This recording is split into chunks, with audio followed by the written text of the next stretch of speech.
Hello everyone, कैसे हो आप सब लोग। आई होप कि आप सभी बहुत अच्छे होंगे। तो आज की वीडियो में हम लोग यहाँ पे बात करेंगे अपने मेडिसिनल केमिस्ट्री सेकंड के इंपॉर्टेंट क्वेश्चंस के बारे में, जो कि हमारे फिफ्थ सेमेस्टर के इंपॉर्टेंट क्वेश्चन की सीरीज का सेकंड वीडियो होने वाला है। इससे पहले हमने यहाँ पे इंडस्ट्रियल फार्मेसी के इंपॉर्टेंट क्वेश्चन अपलोड कर दिए हैं। अगर आपने नहीं देखे हैं तो उसको जरूर देख लीजिएगा। बाकी अगर हम लोग यहाँ पे बात करें तो फिफ्थ सेमेस्टर के जितने भी सब्जेक्ट हैं वहाँ पे लगभग सभी टॉपिक से आप लोगों को एग्जाम में क्वेश्चन देखने को मिलते रहते हैं। तो आप यहाँ पे इस इंपॉर्टेंट क्वेश्चन की वीडियो को इस तरीके से ज़्यादा देखिएगा कि क्वेश्चन पूछे कैसे जाते हैं। ठीक है, तो अगर हम लोग यहाँ पे देखें तो यूनिट 1 में हमारा सबसे पहला क्वेश्चन बन जाता है हमारे एंटी हिस्टामिनिक एजेंट्स के बारे में। अब यहाँ पे थोड़ा सा ध्यान समझिएगा, अगर आप लोगों से डायरेक्टली ऐसे पूछते हैं defined and classify anti histamine agents या फिर एंटी हिस्टामिनिक एजेंट्स, तो यहाँ पे फिर आप लोग को पूरा एंटी हिस्टामिनिक एजेंट्स को डिटेल में लिख के आना है।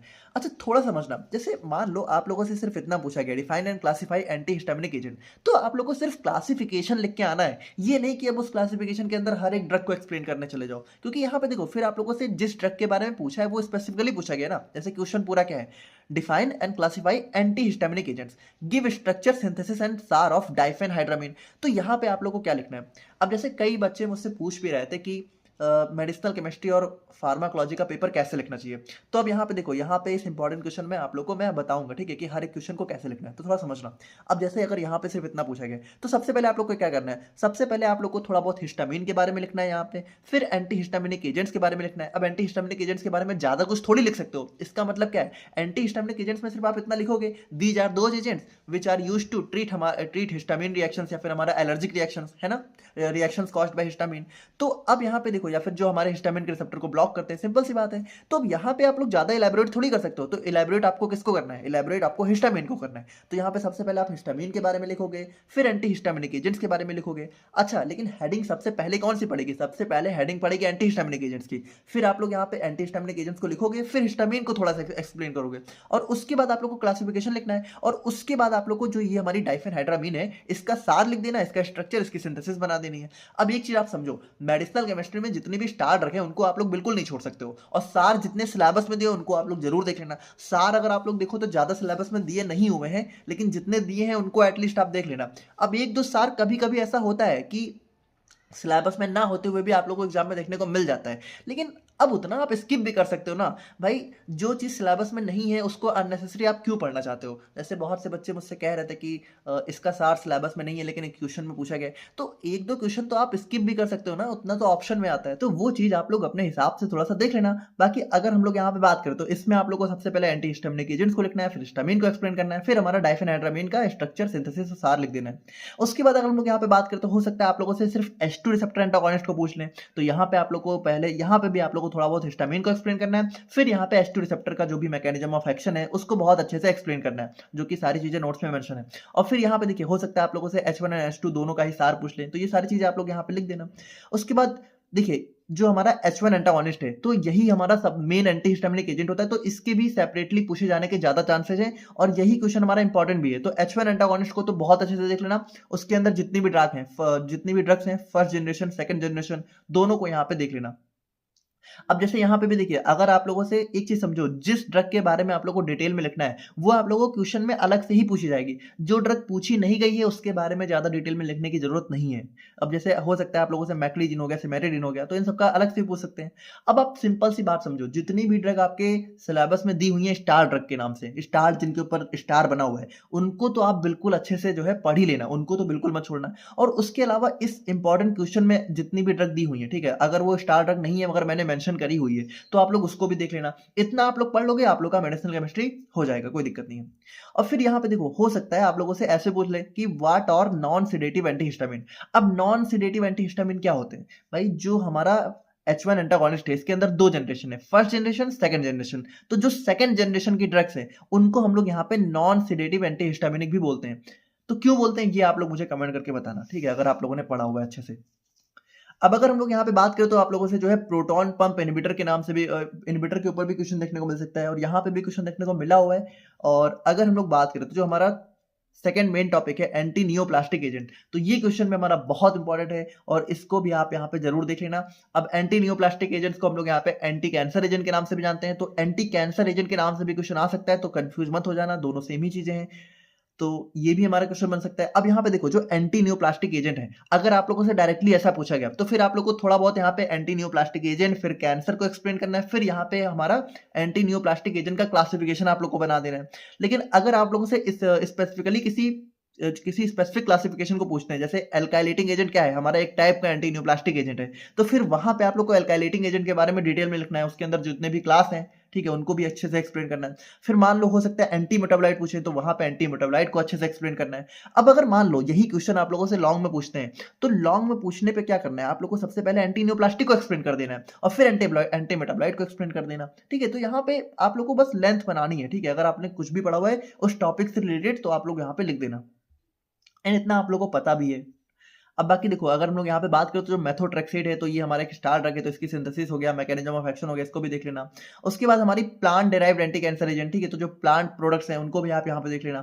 फिर हमारा मरकेप्टोप्यूरिन हो गया, तो इसका भी mechanism of action and usages हमारे एग्जाम में पूछा गया है।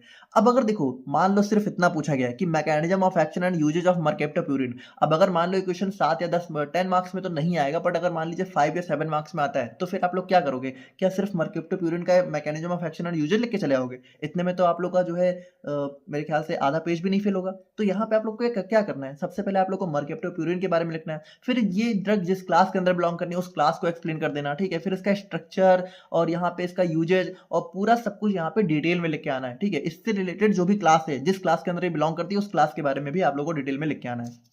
और अगर और भी होगा तो आप लोग यहाँ पे एंटी कैंसर एजेंट्स को भी एक्सप्लेन कर देना, तो हो जाएगा आपका काम।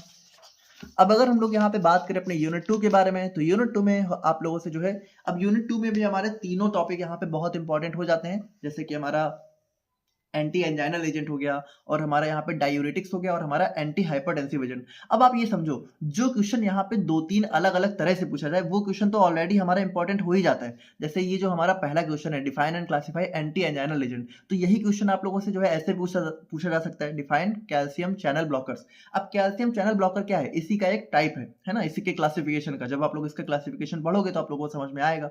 और या फिर हो सकता है आप लोगों से नाइट्रोग्लिसरीन के ऊपर सेपरेटली क्वेश्चन पूछ लें। तो मतलब आप इतना समझो कि इसको आप अच्छे से पढ़ोगे तो ये सारी चीजें आप लोग पढ़ ही लोगे। बाकी नाइट्रोग्लिसरीन भी हमारी एक स्टार ड्रग है, तो स्टार ड्रग तो आप लोग को पढ़ ही लेनी है ना।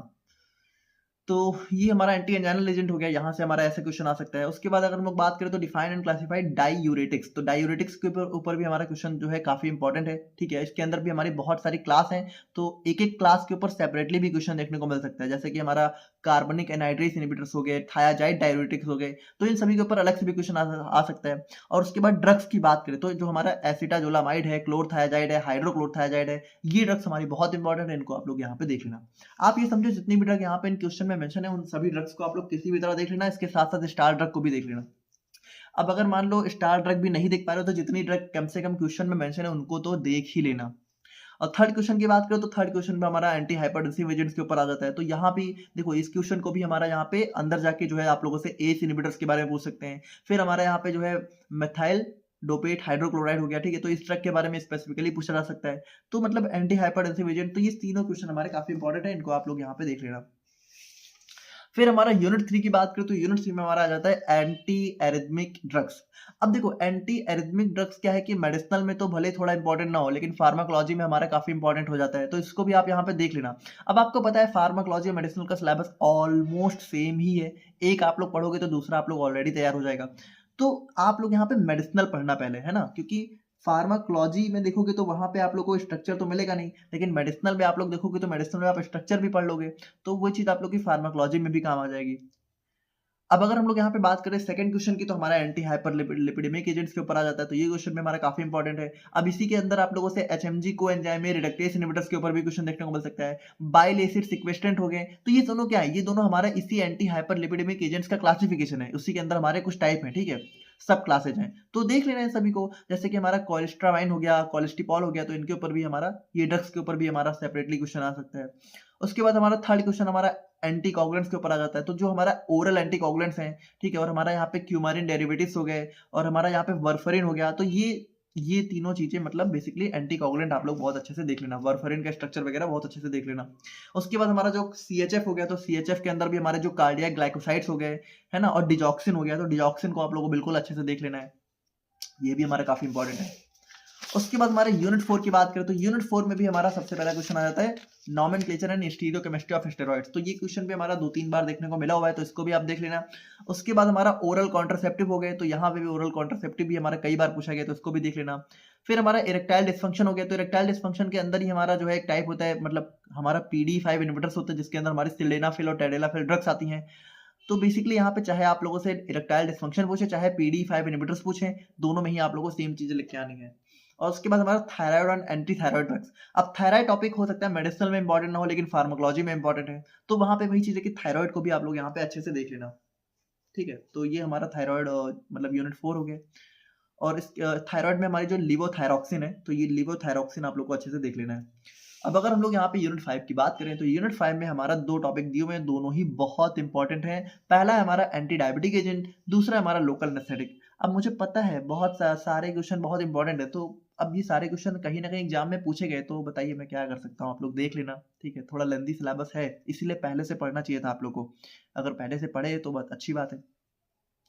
अब अगर हम लोग यहाँ पे फर्स्ट क्वेश्चन की बात करें तो फर्स्ट क्वेश्चन हमारा एंटी डायबिटिक एजेंट्स के ऊपर डायरेक्टली पूछा जा सकता है। अब अगर डायरेक्टली पूछा गया तो यहाँ पे फिर आप लोग को एंटी डायबिटिक एजेंट्स को लिख देना है, थोड़ा बहुत इंसुलिन को एक्सप्लेन कर देना, उसके बाद इसका क्लासिफिकेशन लिख देना, बस काम हो गया। लेकिन अब अगर किसी स्पेसिफिक क्लास के बारे में पूछा गया तब आप लोग को उसके बारे में डिटेल में लिखना होगा, जैसे सल्फोनिल यूरिया हो गए, बाइगोनाइड्स डेरिवेटिव्स हो गए, ग्लूकोसाइड इनहिबिटर्स हो गए। ठीक है, हमारा उसके बाद हमारा थायाजोलिडाइनेडियोन्स हो गए, और हमारा यहाँ पे टोलब्यूटामाइड ड्रग हो गई। तो यहाँ पे देखिए इन सारे क्लासेस सेपरेटली भी क्वेश्चन आ सकता है, तो इनको भी आप यहाँ पे देख लेना। और लोकल एनेस्थेटिक्स की बात करें तो लोकल एनेस्थेटिक के ऊपर भी हो सकता है डायरेक्टली क्वेश्चन आ जाए 10 मार्क्स में, या फिर हो सकता है उसके अंदर जाके आप लोगों से बेंजोकेन और प्रोकेन के ऊपर क्वेश्चन पूछ लें, या फिर डाइबोकेन। तो ये तीनों ड्रग हमारी काफी इंपॉर्टेंट है इसके अंदर, इसको आप लोग यहाँ पे देख लेना। तो ये थे हमारे यहाँ पे मेडिसिनल केमिस्ट्री के इंपॉर्टेंट क्वेश्चन। आई होप कि आप लोग को समझ में आ गए होंगे। बाकी हम लोग यहाँ पे नेक्स्ट बात करेंगे अपने फार्माकोलॉजी के इंपॉर्टेंट क्वेश्चंस के बारे में। तो मिलते हैं नेक्स्ट वीडियो में, तब तक के लिए थैंक यू सो मच।